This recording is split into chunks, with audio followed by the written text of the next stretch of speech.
Alrighty, gang. Sorry about that, but the first 5 minutes of the lecture are not recorded.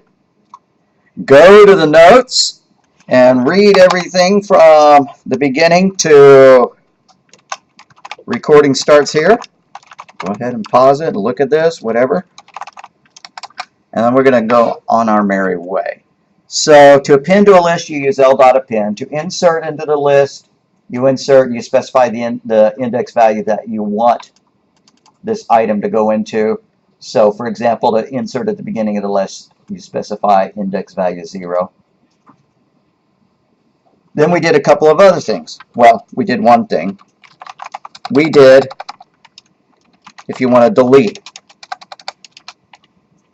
an item by index, right? You do delete, del, list, by the index. Now, I'm not putting examples here. I hope you realize that value can be anything. And the index is a numbering from 0 to the length -1, right? So, okay, but what if you want to remove it by its value? So say we have this list over here. We don't really like the number 3 anymore. We want it gone. So, list dot, oops, A, I called my list over here A, remove 3. Or heck, remove 200. We don't like that guy anymore. But we're not sure where it is in the list. Yeah, we see it there. We know it's index 0, but the program doesn't know. And what if we sorted the list or something and 200 was somewhere else? So if we did A remove 200, it's going to search the list for that item and delete it. All right, hey, now we're back to our original list. Except, got something there at the end. There's a shortcut for removing the last item of the list. It's called pop. Pop means take whatever the last item is and delete it. It also actually returns the value too. So you could do this, x is equal to a dot pop, and x is going to equal 4, right? It took that value and it returned it. Pop is, kind of the opposite of insert in a way. Excuse me, append. Append puts a value at the end of the list. Pop returns that value and removes it. Now the term pop kind of means something specific, which we're not really going to talk about, which is the concept of a stack. A stack is a data structure. A list is kind of random access. You can get to any element in it. But a stack is something where you can only access the top element of the list. So for example, I have a stack of papers. All right, if I want to use any data, I can't, unless I'm going to sneak down here, like in the old days when you went and bought a newspaper and you wanted a fresh newspaper, you dig down in here. No, our rule is that we can only interact with the top one. So I'm going to pop a piece of paper off and do something with it. Great. Then I'm going to pop another piece of paper off and do something with it. Cool. All right, and now I have some new data I want to put on it, which is called pushing. We don't use the push command in Python, but we do use pop. Instead, you would use append. All right, there we go. I put something on it. I push something on it. I push something on it. I push something on it. Cool deal. Now I'm going to start popping things again. Pop, pop, pop, And then I can keep going, digging down into the older data. So a stack is a data structure where all of your operations happen at the end of the data, right? You're appending and then you're removing from the end of the data. And what are stacks used for? Well, it's kind of beyond the point of the class to really talk about that much, but they're used in programming languages in writing the compiler for the programming languages and when implementing an undo feature. Stacks are known as first in, first out. No, that's not true. First in, last out. Or you could switch those. Last in, first out, right? Because if this is the last thing I put into the stack, it's the first thing I grab out. So stacks are last in, first out. first in, last out. There's another kind of data structure called a queue. You know, in Britain, if you are going to the movie, you stand on queue or in queue. Americans say we stand in line. What's the difference between a stack and a queue? A queue is first in, first out, right? You send something to the printer queue. You want the first thing sent to the printer to be the one that prints. You don't want the last thing that was sent to the printer to print, because that'd be really annoying. You know, you submit your job and then somebody else comes and submits it later and it prints it first. That'd be really annoying. So you wouldn't implement a printer with a stack. You'd do it with a queue. My last example of a stack before I stop my my digression. Undos use stack. Why do I say that? I'm going to type something. A, B, C. Now when I undo it, what's going to happen? That was the last change I made, so it's going to remove it, right? Right there. And then it will do it again. And then it will do it again. So you saw that the first change I made was the last one that was undone. The last thing I changed. This is a drill for the Business and Information Technology Division only. This is only a drill. Please do not contact security or any other row state officials. This is a tornado drill. This is only a drill. The drill message is as follows. A tornado has been sighted approaching the campus from the southwest. Direct impact with the campus is anticipated. Alrighty, now that we're done with our tornado drill, I think that's about it. Let's see. So, delete a value.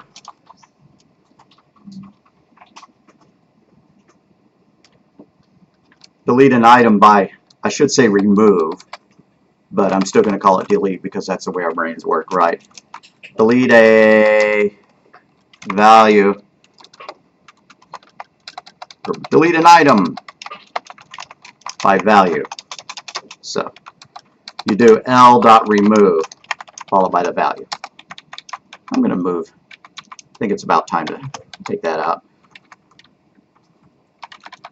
Okay, we're going to play with this. Oh, what if we want to sort our data? I think I need to start a new shell.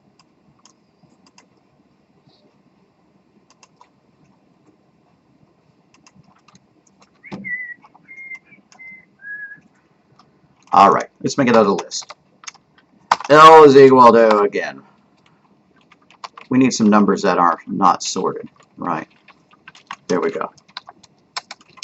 So what if we do L.sort? And then we type L. Alrighty, there we go. It sorted our data. Why do we like sorted data? Because you can do more efficient searches with sorted data. You can do what's known as the binary search, which we've talked about several times. You know, just like your guessing game between 1 and 100. You're looking for a value, so you're going to start guessing where it is. Okay, I'm looking for, you know, the 2. I go here. You know, I pick either one of those 2 values because I can't tell where the middle is, so I have to pick one or the other. Just decide what you like doing. You know, what you do is the length divided by, right, 2.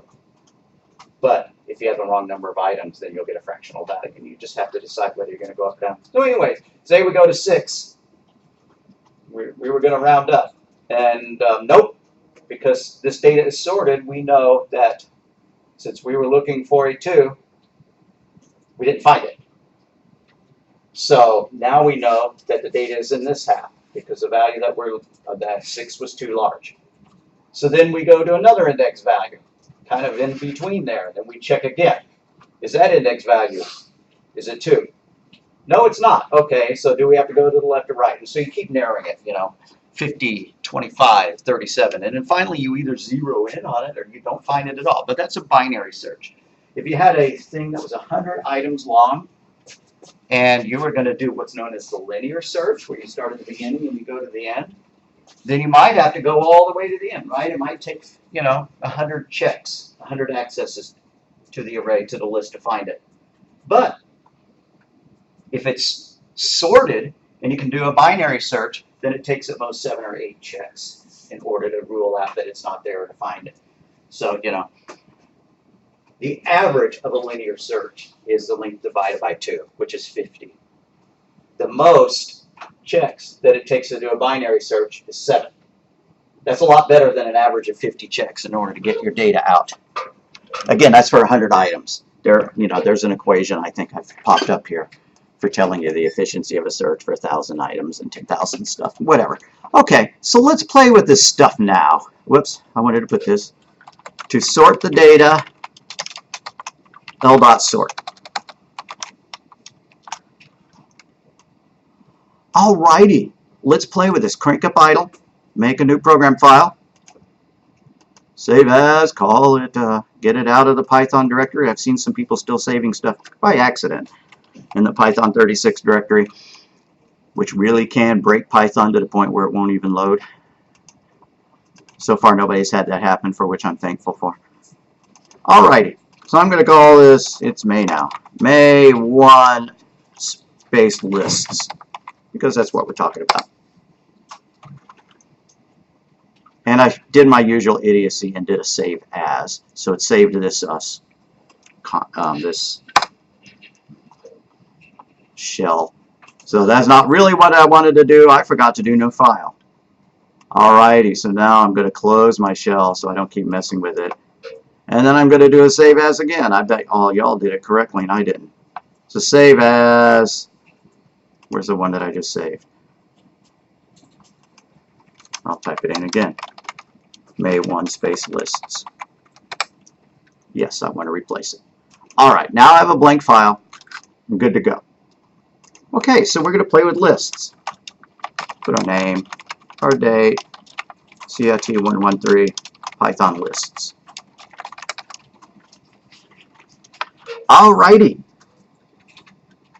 Now, if you're not going to do this, don't type this because I'm going to remove it, right?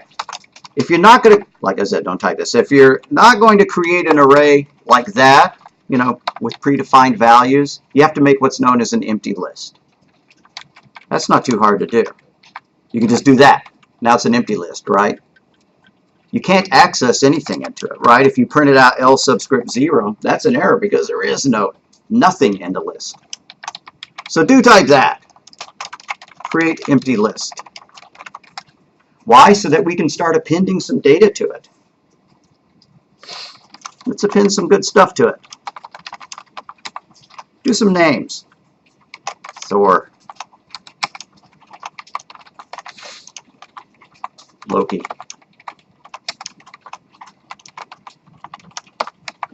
Superman. Wrong universe, but whatever. Let's print out our list.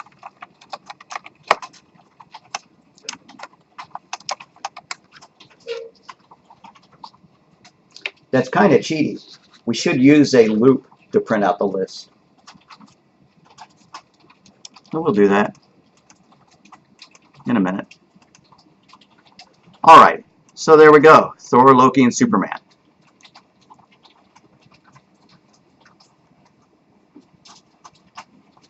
Let's remove one of those guys from our team.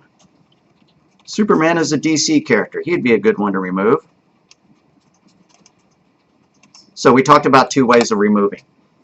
You can remove by value, or you can remove by index. Delete by index, remove by value. So I'm going to remove, parentheses, Superman. What happens if I misspell it? This is just a curiosity on my part. Is it going to blow up? Is it going to crash? And the answer is yeah, because that's not in the list. It's kind of rude of it to crash.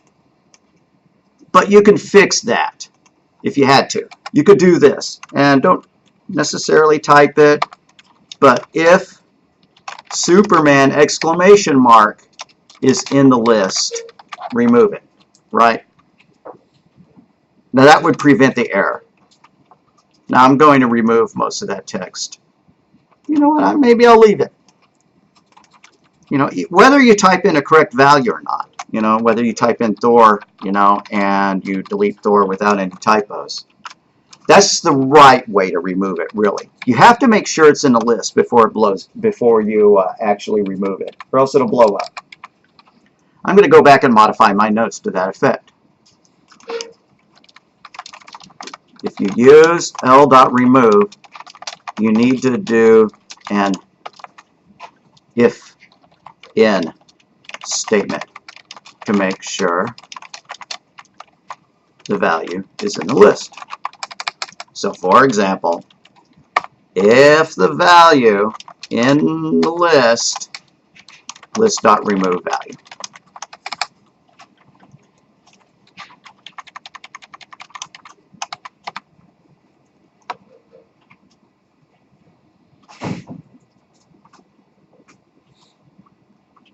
All right, there was one more way of removing something that I mentioned, but I didn't actually mention it.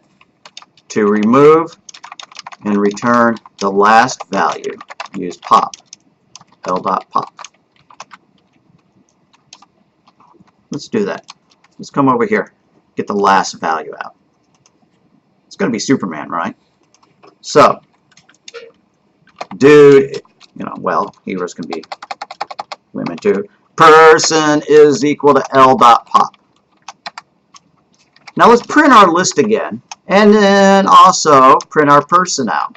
Print L, and then print person.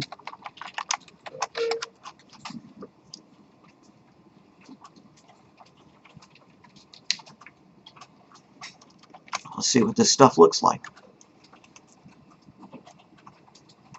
Alrighty, so we've got Superman as the person because we popped him off the list. And we deleted Thor. So the only person left in our list right now is Loki. Probably makes him happy. Okay, so there we go. That's some list manipulation. We've shown appending, we've shown removing, we didn't show deletion. But there's really only one person left, right? And so that means that index of 0. So let's delete that. Delete L subscript 0. Then when we print the list out, it's going to be absolutely empty.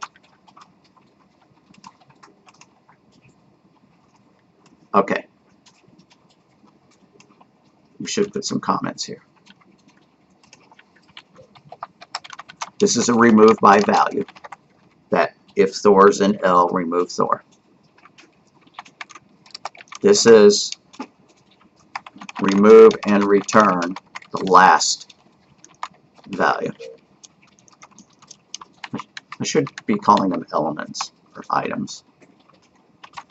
All right, remove and return the last element. I need to put some spaces here at the bottom so this stuff isn't it. Okay. All right, and then delete by index. Kind of wish they'd use the same word, right? They could have made the word delete remove so that these would match, right? But we didn't get to pick. Okay, so at this point we have an empty list. We better append some new data. Some more people. L.append Daffy Doug. L.append Bugs. L.append Elmer.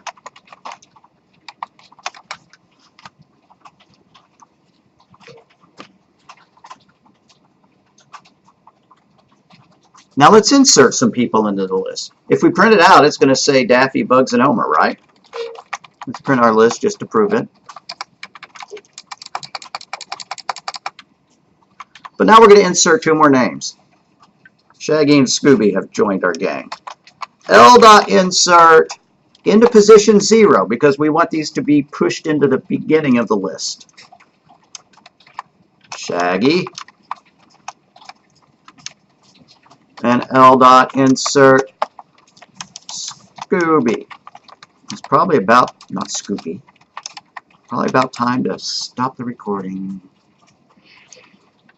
Make sure we're all caught up. Alright, so what's it going to say when we're done? We know it's going to say Daffy, Bugs, and Elmer because appending winds up in order. But then it's going to insert this one at the beginning of the list, but then it's going to insert that one before that. So when we print it out, it's going to say Scooby, Shaggy, Daffy, Bugs, Elmer. And if I was smart, I would have, made them in alphabetical order or something like that. But we can sort it, can't we? How do we sort? L.sort. And then let's print it one more time now that our gang is sorted.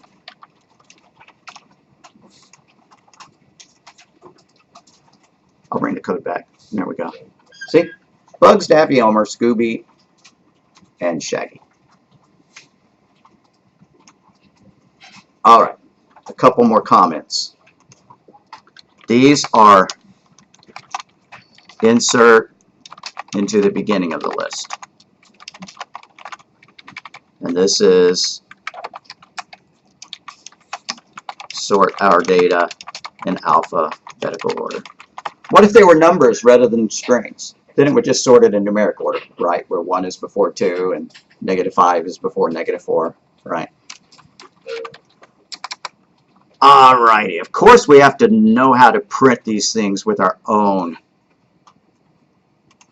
for loops rather than just typing print. Like I said, that's the cheap and easy way of doing it, and not all languages just let you print out a list or an array. But we've done this before, right? You could use a for I in index, or you could use a for v in list kind of thing.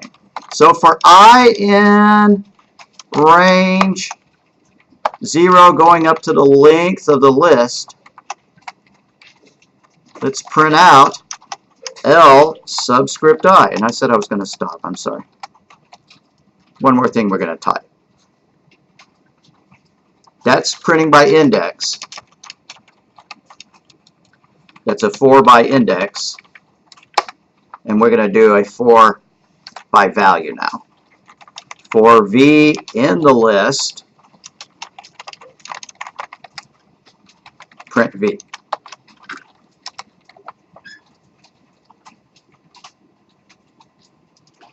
And remember when I said if you left off the first number, it would start off at 0 anyways. So that's kind of superfluous. We could delete that 0 comma. You like it? Great.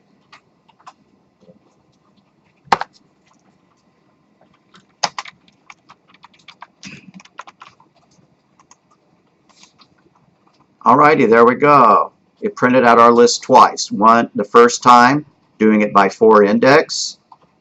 The second time, by doing for value. Alright, need to stop the recording.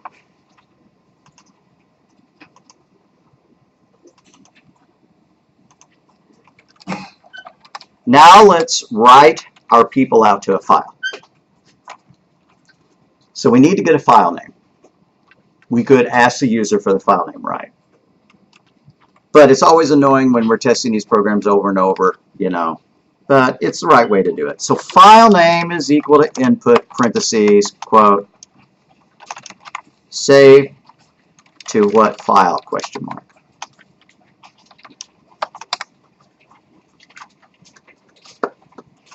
Alrighty. Now we need to create that file.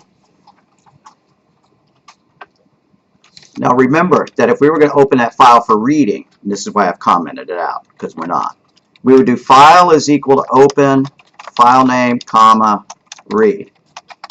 But we're not doing that, we're opening it for writing.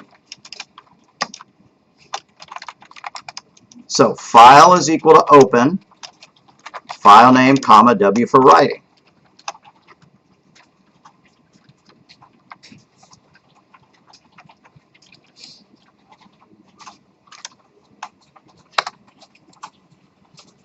Now we really should check to see if the file was successfully opened, but I'm going to leave that out of this equation here. Now we need to loop again, writing our data to that file. Now if you're writing to a file, you don't use a print statement. You use file.write. And by the way, this is just a variable name, right? We could have called this data is equal to open, or we could have called it Fred is equal to open, whatever, right? But we used file. So file.write,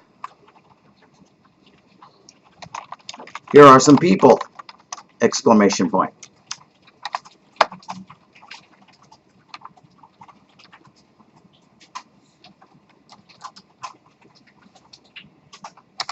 And And there's going to be something that we have to fix after we do this, by the way. But let's use that for value loop. That's the simplest syntax, right?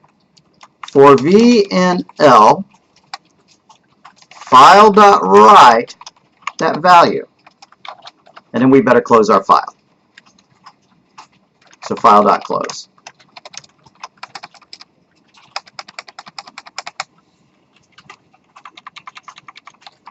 And let's print a message. Print data saved to file, end quote, comma, file name. We'll just tell the user, hey, we're done. Otherwise, it gets to that point and they don't know what happened.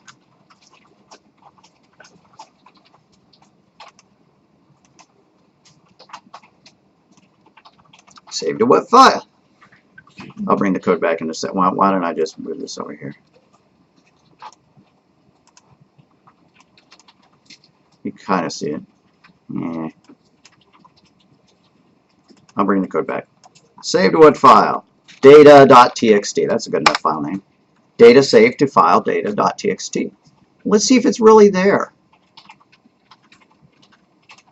Do a file open, but tell it to look for text files, txt files. So you click on that thing that says Python files, tell it to open text files instead, and there's one, data.txt. All right, now that's not too cool, right? I mean, maybe that's what we want, but maybe we want everything on its own line. Now, what's the difference? The print statement automatically goes to the next line. It inserts an end-of-line character. However, print does not insert that end-of-line character. So we're going to fix that. We're going to say write. We need to do a slash in there, so it'll go to the next line there. So modify your first write statement to have the slash in. Fix that one. And then we need to fix this one as well. Now we can't do slash in there, right? Why? Because you have to put your slash in quotes. Now so what we're going to do is we're going to do plus. I know we've always separated everything with commas, but just get used to the idea that write requires things to be separated by plus. There we go.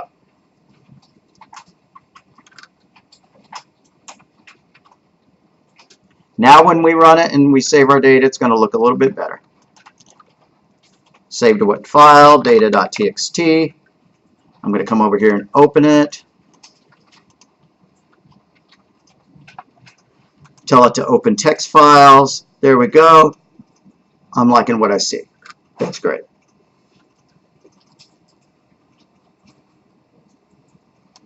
Alrighty, so we've done file I/O, we've done list.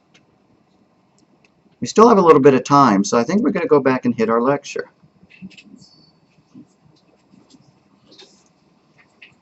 But before we hit our lecture, I want you to have this idea. Do a file, new file. And we're just going to create a data file, even if we don't modify our program. So file, save as, make sure you save it as a TXT file. I'm so sorry, pardon me. Okay, I apologize for that. Let me do a walkabout again. I'm rushing. Dang tornado. So, open up a new file. We got to give it a better name than what we've been doing. Let's call it employees. But it needs to be a TXT file. And save it to the same directory as all your scripts.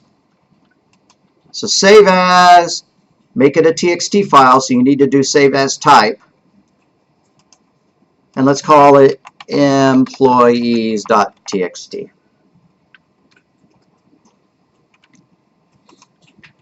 Alrighty, I'm going to put a comment at the top of this file, which is a bad idea unless you actually modify your file to support and ignore comments. But it'll help us. Maybe we'll delete the comment later. Maybe we'll modify our file to ignore comments. Okay, so what are we going to put in this? We're going to put a department, a first name, a last name, and then, you know, an annual pay. call it salary, I guess. Yearly salary. All right, so in Department 1, we have Joe. We have Bob. That's his first and his last name. And his salary is $20,000. In Department 1, we also have Sally White. And she earns a little bit more. And then we have some high-ranking manager, Sam Jones. Sam earns an incredible amount of money, $100,000 for being a manager. But remove that comma. I'm so sorry that I put that comma there. Now I know the data is kind of hard to see because I'm not spacing it out right. But let's go with it. Let's do that. Alrighty, so we had 3 people in Department 1. Now Department 2, there's only 1 person in it. So let's type in a name. Tony Stark. He's not earning very much over there in shipping. There we go. Now one more department, Department 3. Who is this going to be? This is going to be Freddy Krueger. I don't really want him as my manager, but alrighty. And he's earning $20,000, just like Joe Bob. And again, the names don't matter and the numbers don't matter. So this is what's known as a comma-delimited file. Right? Because all the data is separated by commas. So we have a comma-delimited file. Let's open this file up in Excel. So save your data. If you see an asterisk up here, that means it's not saved. So make sure you save your data. Do a file save. And pop open Excel.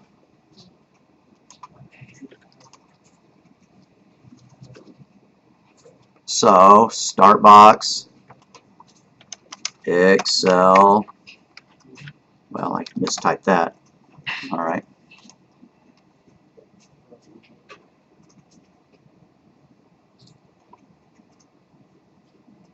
All right, I need to do an open. So click open. Click this PC. They change this every time I look at it. And then my documents. But you got to move to your same directory as your TXT file, right? So go to your scripts directory or wherever you saved your data. I don't see any text files. I need to tell Excel that I'm not just looking for Excel files, but I'm looking for TXT files as well. So I'm still in my open dialog in Excel, right? Open a file from this PC, documents, go to my scripts directory, grab it.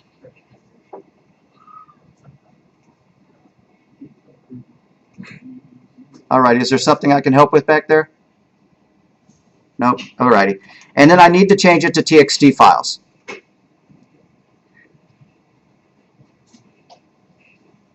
Now I'm not spotting TXT files. I know it's here. Why can't I see? Right there. Okay, alphabetical order. It is not. 6 items down. Alrighty. And there it is, employees.txt. Now it's going to ask me some questions about our data. If it was fixed width, that would mean that, you know, some columns are 5 and some columns are 10 or whatever, but they're always the same, line by line. But that's not true here, right? Because some of my names have 5 characters, some have 4, sometimes have 3, whatever. So I'm not going to use fixed. I'm going to use delimited, meaning that it's separated by a certain symbol. But it's not separated by tabs, it's separated by commas. So I'm going to click commas. As a matter of fact, I'm going to deselect tab. Then I'm going to click next. And it's asking me what the format of each column is. And I'm just going to choose general and let it figure it out. So then finally finish. And there we go. We've opened it in Excel. You know, Excel is kind of a database program. That's the idea of using commas or some other delimiter. Commas aren't the best delimiter. Why is that? Because lots of you know, things have commas in them, right? Some people's names may have commas in them. You know, what if we had a title, you know, Director of Communications? Somebody might put a comma in that title. So tabs would be a much better delimiter. But we use commas because they're easy, right? They're easy for us to type in. And I never trust tabs to work in a text editor. Sometimes they get converted to spaces. Okay, so that's our data. Notice that it's sorted by department number. I should have put, you know, more people in Department 2 and more people in the Department 3, but we don't have time to. So I'm going to close Excel. I'm not going to make any changes to it, although I'd be curious to try. I'm curious. I'm going to add somebody else to Department 3 and see if... No. I'm not going to bother. Let's not go off the rails here. All right, so that's our data file. It's okay if you didn't get it done because we're not going to write a program that actually reads it. On Tuesday, you know, I can give y'all a file that's already got that set up if you don't have it already, if you didn't finish it. Okay, so performing file operations. You have to declare a file identifier. We called it just file. You could call it input file and output file to be more specific. And then you have to have an open statement. Now this is all pseudocode, so it's not our syntax. And then reading the file. Input the name from the employee data. Input the address from the employee data. And, you know, again, this is pseudocode and it's not the syntax we'd be using. So reading from a file. Programming languages all have different ways of determining how much data to input. In many languages, you can use a comma, a delimiter as a comma, a semicolon, or a tab to store between the data fields. So here's their example. Somebody's last name, followed by an address, followed by their pay rate. Same idea, right? Just different, slightly different. So here we go. This is a file. This is a record. Well, actually only one of these is a record, right? And then a record is composed of fields, and fields are composed of characters. That's our hierarchy. File, record, fields, characters. This is showing two records, right? I guess it's supposed to be like stored on a disk or a CD or something, so they did it in, you know, circular path. So sequential file. That's when the program reads all the records in the file from beginning to end, which is what we would do with that employee list, right? We just start at the top and keep reading. So if you're using a database or some sophisticated file handling software, you can do a sort on it. I'm going to sort this data and write it back out. Now we're not going to do that, but we've seen how we could sort a list, right? And so if we read all of our data into a list and then sorted it, great, it would be sorted. Maybe we could turn around and write it back out if we wanted to. Two kinds of sorting. Ascending. Ascending is like going up, right? So 1, 2, 3, 4, 5, or A, B, C, D, E. And then descending is going down, you know. Not that I can, you know, D, C, B, A, or 9, 8, 7, 6. That's the order in which the records are sorted in the file. Now, in a database, the data is not stored in order. Instead, it relies on indexes to provide that order. And you ask the database, okay, open this file, and I want you to index it based on the last name or the employee ID or whatever. Just like when you click, you know, sort by, you know, date when you're looking at a spreadsheet or something like that. So writing data to the file. When you store the data on a persistent storage device, right, a disk drive or, you know, a flash drive or whatever, you write to the file. And then you close it. Always close your file as soon as possible, because as long as the file is open, it may be locked to the operating system, right? It may be impossible for other programs to open it or copy it to a backup or something like that. So default input and output devices like the keyboard and the monitor do not require opening or closing. Why do they say that? Because in a lot of ways, input and file I/O is very similar, right? We used a print statement to print to the screen. We used a write statement to send to a file.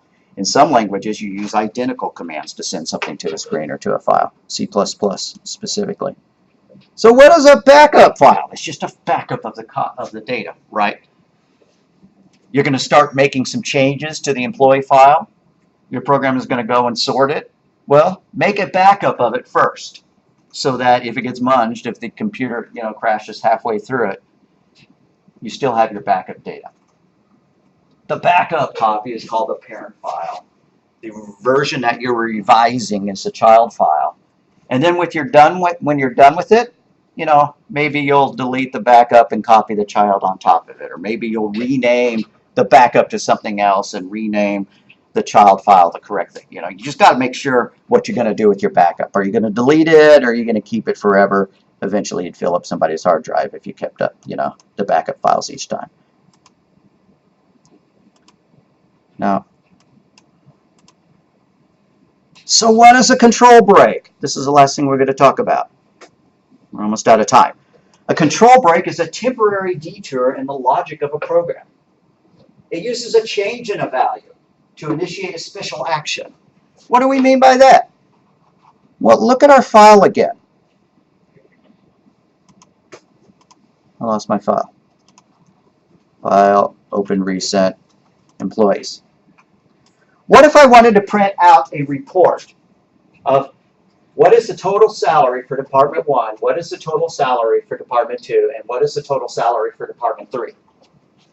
Well, in order to figure that out, I need to figure out where the department is, right? Fortunately, our data is sorted. This is a good reason, to have sorted data. So we'd be reading this, we'd be cruising along, we'd be adding up our total salaries, and then whoops, our department number changed. Better do something different for a while. What's that different thing? Well, we're going to print out the salary and the department number, and maybe eject the page on the printer or something like that. And now we can continue. Go on our merry way. Okay, now we have a new department. We have a new salary. Add that to our total. Well, in this case, we only have one. But when we read the next record, oh no, our department number has changed again. So we need to handle Department 2. Print out the total salary, kick out the, a new page on the printer or something, then resume our merry way. Okay, so we have item number 3. And then we get to the end of the file, right? Well, that's the same thing as the department changing. So you've got to kick this one out as well, right? We print out our total, we eject the page, and we're done. That's what's known as a control break. A control break is something that you do based on the data when a certain value changes. Like you have a customer number, and you have a whole bunch of things that they've ordered. Well, your customer number, you read it, and you read in their order. You read it, you read in their order. If the customer number ever changes, it means that's the end of the purchase order, and it's time to open the next, to do something else. Start a new invoice, whatever. Print out a new mailing label. And then it goes on its merry way until it reads another record where the customer number has changed again.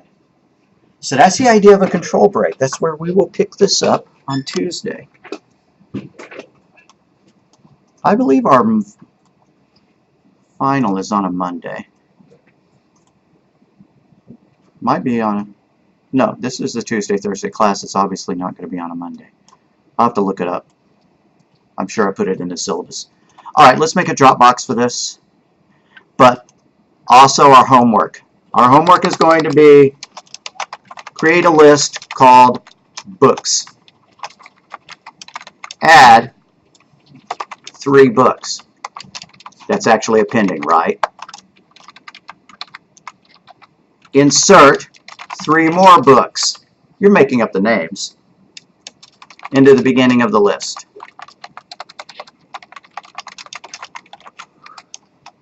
Remove the second book by doing books or DEL parentheses or delete books subscript 1, right? Because the second book would be subscript 1. Hope you understand that by now. Alrighty, and then print books, and then print the books with a for loop. I don't care whether you use for index or for value.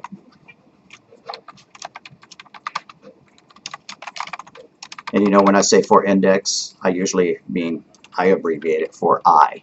And when I do for value, I usually do for fee. All right, so that'll be our homework over lists. Pretty short based on what we've done. All right, and then remove by value. I need to change this word from remove to delete. Remove by value one of the books. You get to pick the value with a books.remove call.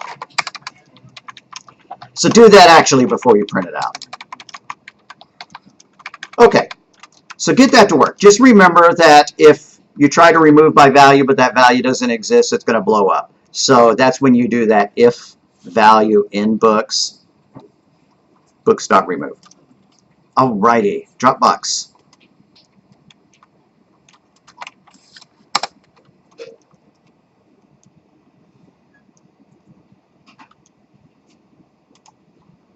Alrighty.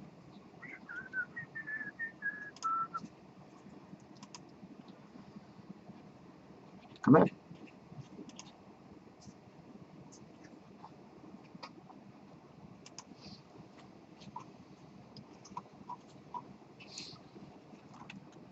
This will be S.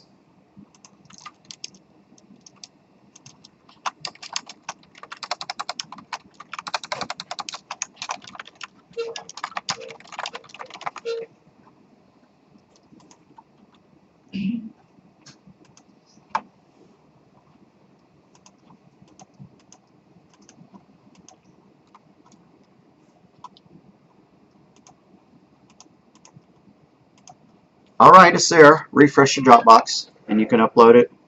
Why not upload the TXT files that you made as well? The data.txt and the employees.txt. All righty, then I'll create a Dropbox for the homework. We're going to make the homework due in a week, so it'll be due Monday midnight.